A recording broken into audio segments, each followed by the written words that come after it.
Macabre Christmas, 3 real-life scary stories that will terrify you. When we think of Christmas, we picture bright lights, decorated trees, and the joy of families coming together.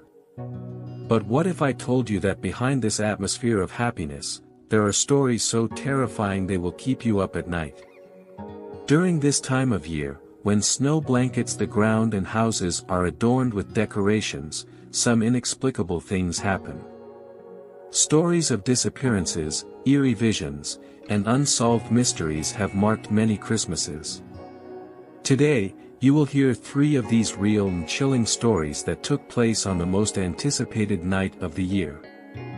Stay with me until the end, and perhaps you will discover that not everything about Christmas is filled with joy.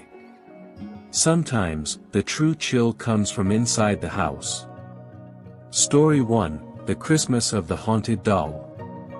On Christmas Eve in 1974, the Campbell family moved into an old Victorian house in a small town in the Scottish countryside. The property, which had been abandoned for years, was known for its imposing appearance and rumors of being haunted, rumors the Campbells ignored, eager to start fresh after the grandmother's death. The youngest daughter, 9-year-old Clara, found an antique porcelain doll in the attic. The doll had blonde hair, a blue dress, and eyes that seemed to follow anyone who entered the room. Clara's mother thought the doll was charming and let her keep it, unaware of what was about to happen. On the first night, Clara placed the doll on a chair near the window and went to sleep. Around 3 in the morning, her mother heard whispers coming from Clara's room. At first, she assumed Clara was talking to herself, but when she entered the room, she found her daughter sound asleep. The doll, however, was no longer on the chair. It was lying on the floor, facing the bed, as if it were watching Clara. Her mother felt a chill but dismissed it, thinking the wind might have knocked the toy over. The next day, Clara mentioned having a strange dream. In the dream, the doll whispered secrets into her ear and said she needed company. "She told me she had been alone for a very long time," Clara said with an innocent smile as she hugged the doll. Her mother, concerned, suggested it might be time to put the doll away, but Clara insisted on keeping it close. "She gets sad when I leave her alone," the girl explained. On the second night, strange things began to happen.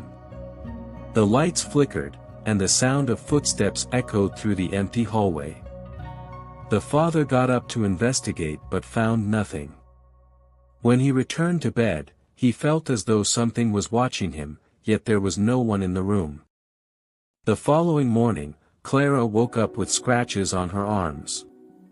She told her mother she didn't know how it happened but mentioned that, in her dream, the doll had been angry at her for going to sleep too early.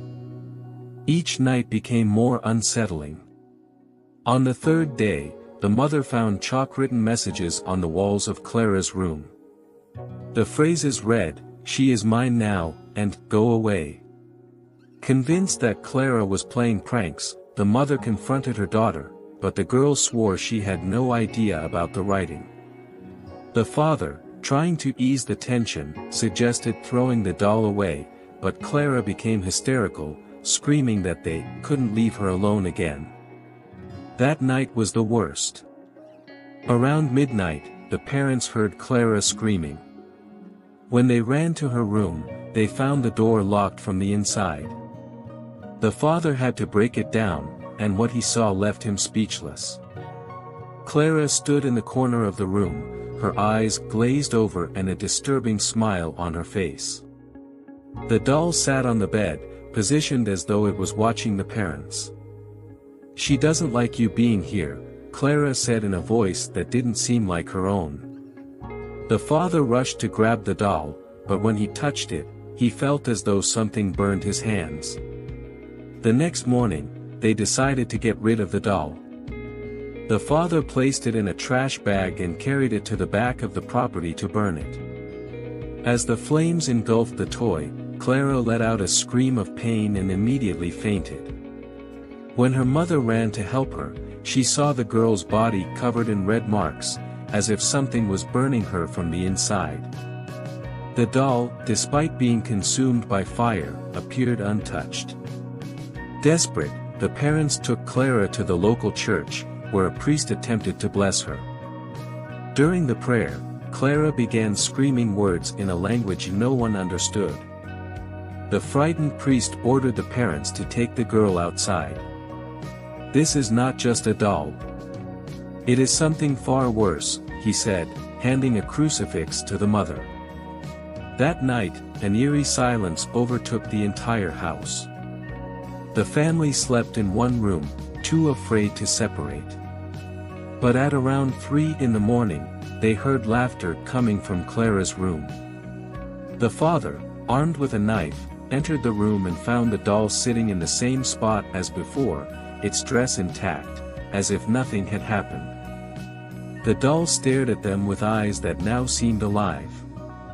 On Christmas morning, the family abandoned the house, leaving all their belongings behind. They never returned.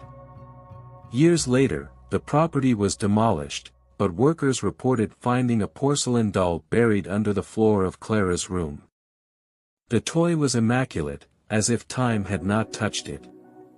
The doll was sent to a local museum, where it remains to this day, locked inside a glass case. Museum staff claim that during December nights, whispers can be heard coming from inside the display case.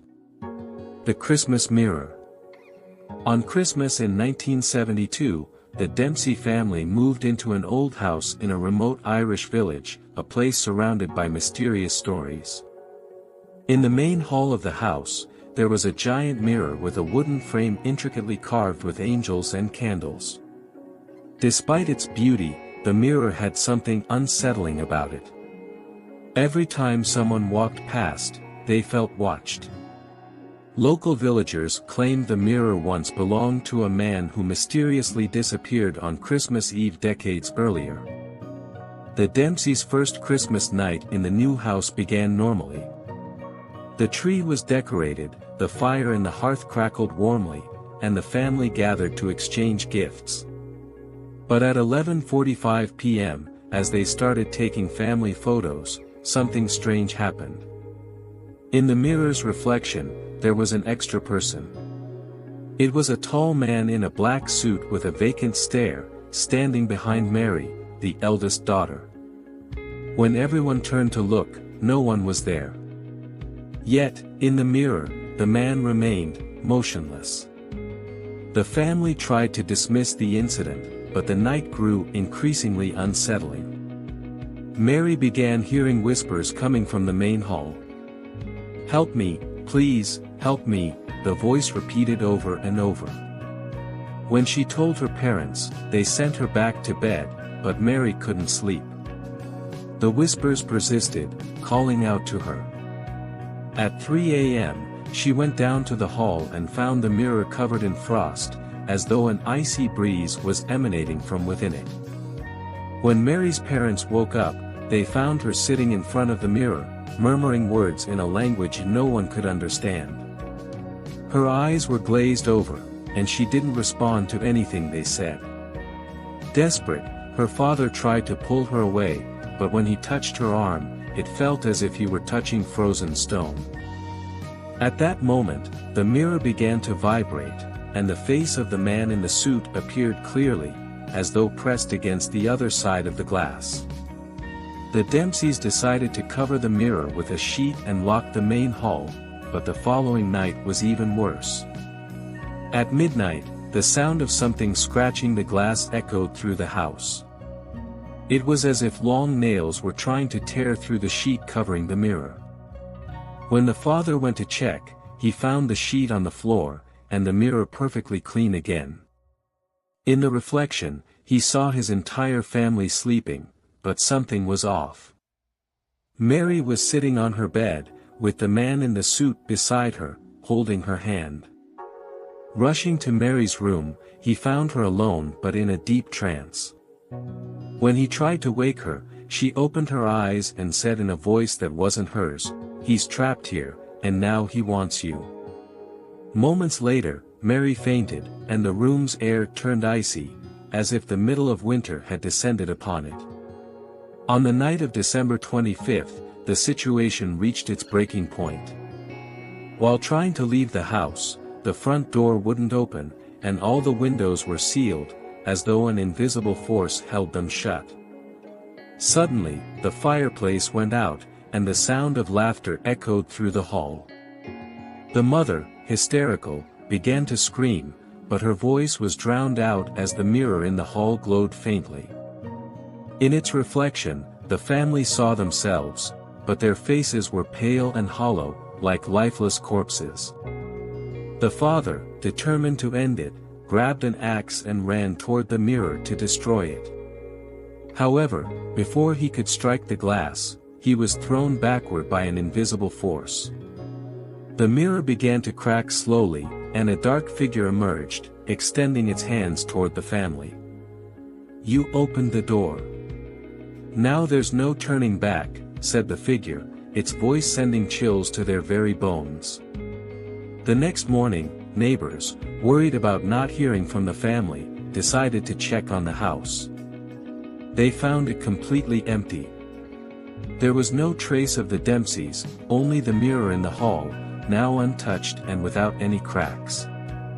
Inside the mirror, however, they could see the reflection of a different room, a dark room where a family appeared to be screaming silently. To this day, the mirror remains in the house, and it is said that during Christmas, it reflects things that should not be there. Locals avoid going near it, as those who dare to look into the mirror on Christmas claim to see something, their own faces, pale and seemingly trapped forever on the other side. Story 2, The Christmas Mirror. In the Christmas of 1972, the Dempsey family moved into an old house in a remote Irish village, known for its mysterious history. In the main hall of the house stood a gigantic mirror with a wooden frame intricately carved with angels and candles. Despite its beauty, the mirror had a disturbing aura. Each time someone passed by it, they felt watched. Local villagers claimed the mirror once belonged to a man who mysteriously disappeared on Christmas night decades earlier. The Dempseys' first Christmas night in their new home started normally. The tree was decorated, the fireplace roared warmly, and everyone gathered to exchange gifts. But at 11:45 p.m., as the family began taking pictures together, something strange happened. In the mirror's reflection, there was an extra person. A tall man in a black suit with an empty gaze stood behind Mary, the eldest daughter. When everyone turned to look, no one was there. Yet, in the mirror, the man remained, motionless. The family tried to dismiss the incident, but the night grew increasingly unsettling. Mary began hearing whispers coming from the main hall. "Help me, please help me," the voice repeated. When she told her parents, they sent her back to bed, but Mary could not sleep. The whispers persisted, calling out to her. At 3 a.m., she went downstairs to the hall and found the mirror covered in frost, as if an icy breeze were emanating from within. When Mary's parents awoke, they found her seated before the mirror, muttering words in a language no one could understand. Her eyes were vacant, and she did not respond to their calls. Desperate, her father tried to pull her away, but when he touched her arm, it felt like frozen stone.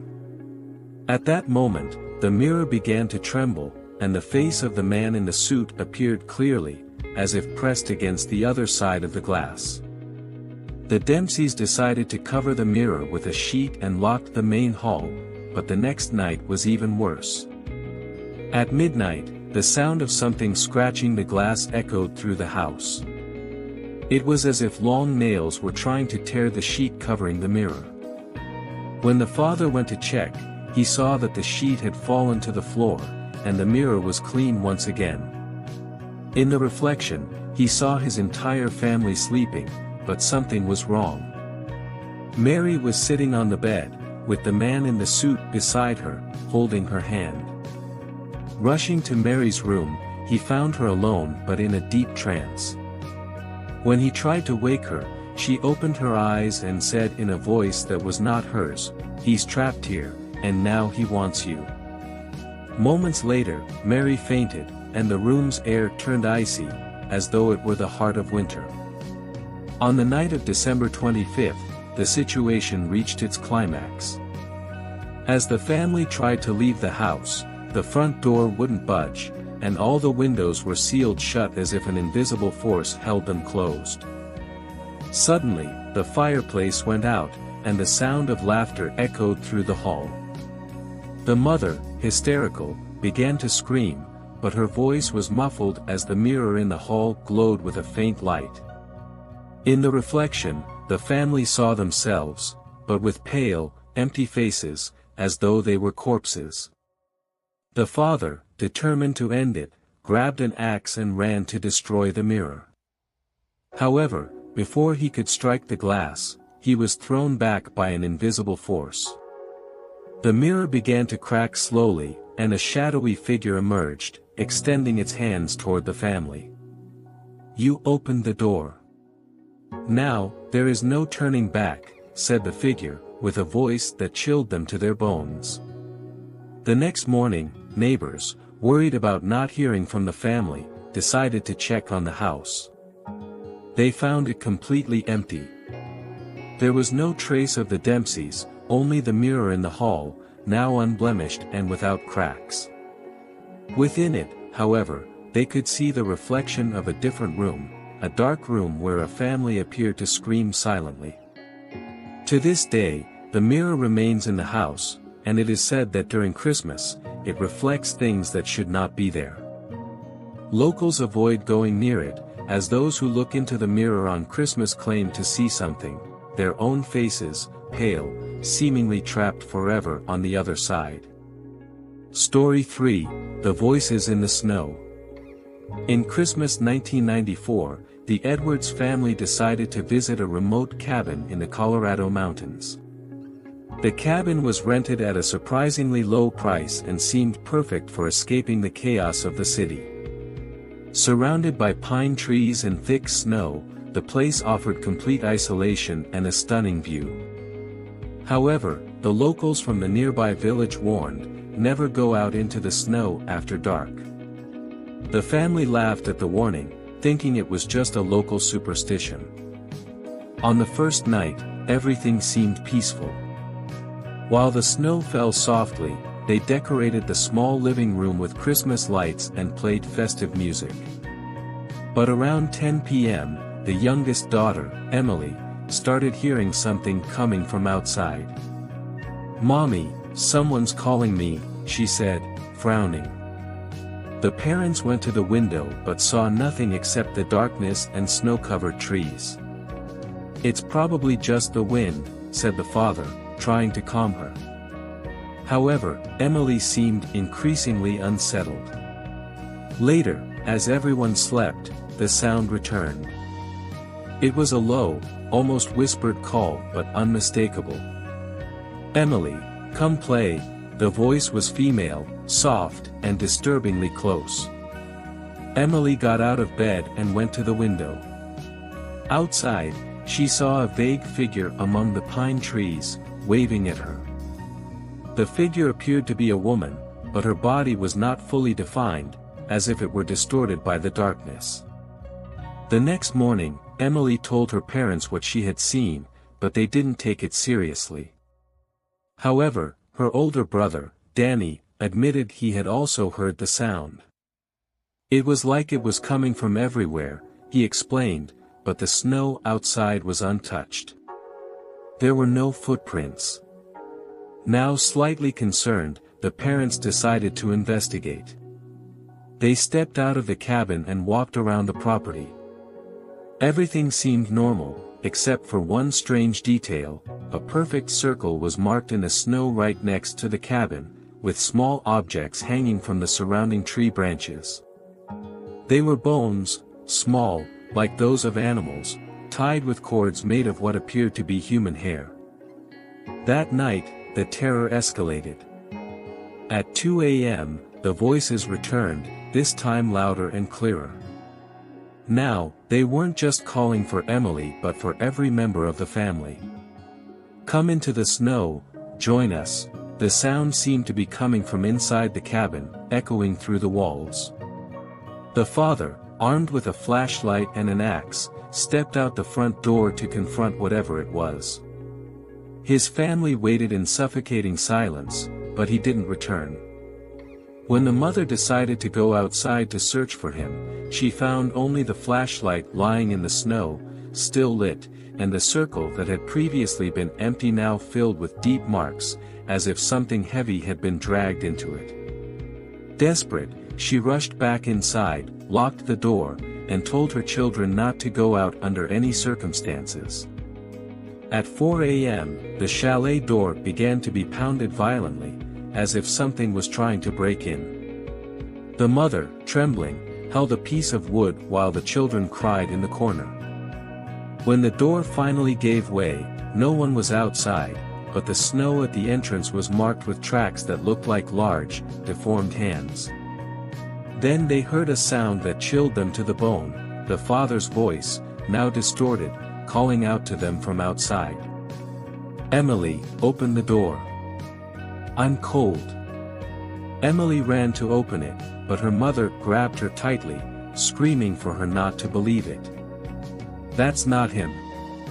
The father's voice persisted, insistent. "Why won't you let me in?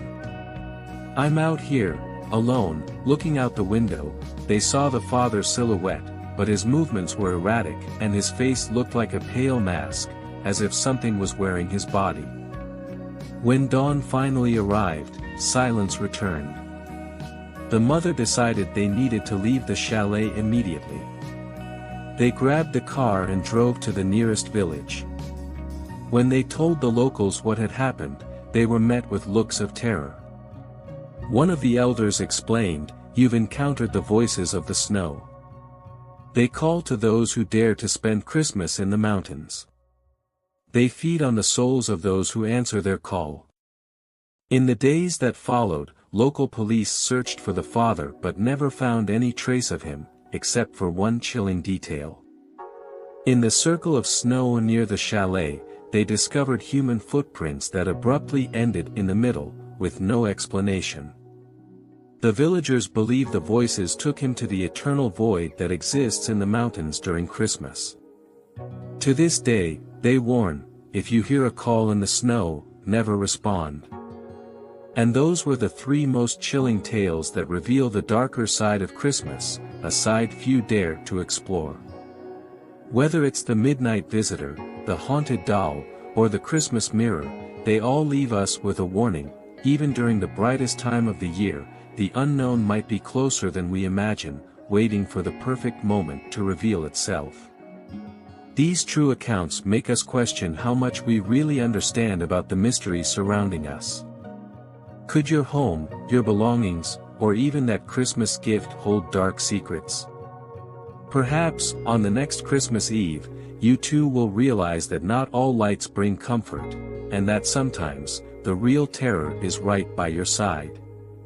And before you turn off the lights tonight, don't forget to check out the exclusive Christmas products available through the link in the comments. They're perfect items to bring more magic and mystery to your holiday celebrations. Click now and discover how to make this Christmas truly unforgettable, if you dare.